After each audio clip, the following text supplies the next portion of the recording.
Oraindik 1548 urte Jessica eta Adamo errege-erregina urruneko errege-erregina batzuei mezu bat nahi zioten. Adamo maitea, gugan joaten bagara denbora luzea beharko dugu, han urrenera joateko. Eta zertarako ditugu gure feudetako langileak haiek esango diegu joateko. Ados, euren bila joango gara. Jessica eta Adamo euren feudetara abiatu ziren denbora galdu barik.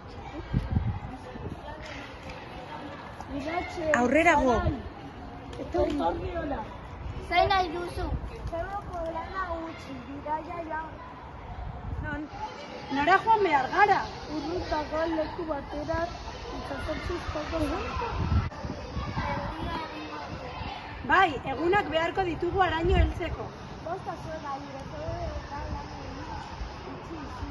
Baina ez da bidezkoa, lan eta lan ibiltzen gara eguzkitik eguzkira. Tira, prestaztu zaitezke. Gau bertzen.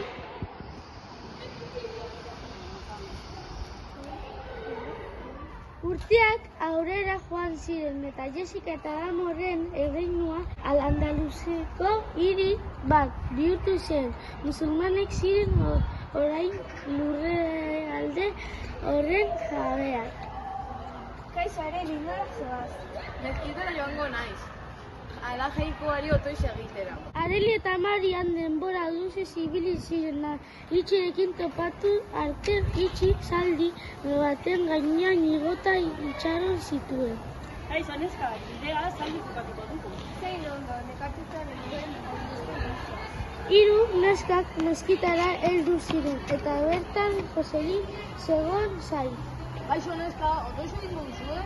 Bai, eta gero gure iriko merkatuna joango gara. Urteak aurrera joan ziren. Marian eta Nazaret nekazariak portu batean inguruak eraikito hiri batera joan ziren bizitzera. Hemen merkatariak izango gara eta dirua lortuko dugu.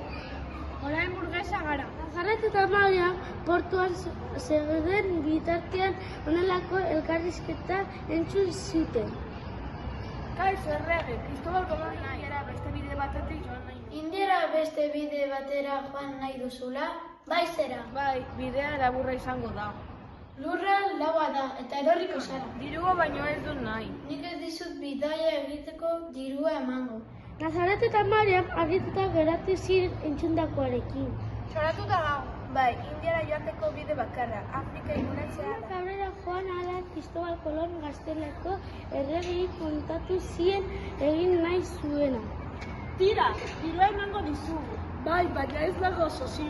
Eskerrik asko, ni zurekin gago naiz. Eritako zerekin eta beste marini batzuei Niña Pinta eta Santa Maria izenezko itsasontzietan Indiara abiatu ziren bidai labur baten bila. Hau ez da Indiara! Kontinente berri bat ezagutu dugu. Amerika! Amerikako kontinente ezagutzeak hainbat produktu berri Europara eraman ekarri zuen, patata hain zuzen ere. Hala ere, urteak aurrera joan eta herritarrek zeuden pozik sistemarekin. Ez da bidezkoena, zergatik dira errege-erreginak hain privilegiatuak? Zeo zer egin behar dugu hori aldatzeko. Bai, denok batu eta mundu justuago baten alde borrokatu beharko dugu. Tira, guazen. Izen batu ziren eta herriarrek eskubide alde borrokatu zuten. Honi Frantziako iraultza deitu zioten. Liberté, egalité, fraternité. Egindako iraultzari esker erregeak eman ditugu. Bai, monarkia kanpora eta gora errepublika. Herrialde gehienetan sistema parlamentarioa ezarri zen, hiritarrek bozkatzen zuten. Nork agintzen zuen, honi sistema parlamentarioa deitu zioten. Ni lehendakaria naiz, erabaki dutela. Hala ere, herrialde batzuetan monarkia jarraitu zuen, baina erreginek boterea galdu zuten. Herriaren errega naiz, baina erabaki gehienak ez ditut nik hartzen. Nik hartzen ditut. Hiritarrek bizimodu hobetzen jarraitu zuen eta iraultza industrial esker bidaiatuko modu errezago asmatu zitu. Kotxe honekin edonora jo naiteke. Zientziai esker espaziora joateko aukera ere badaukagu.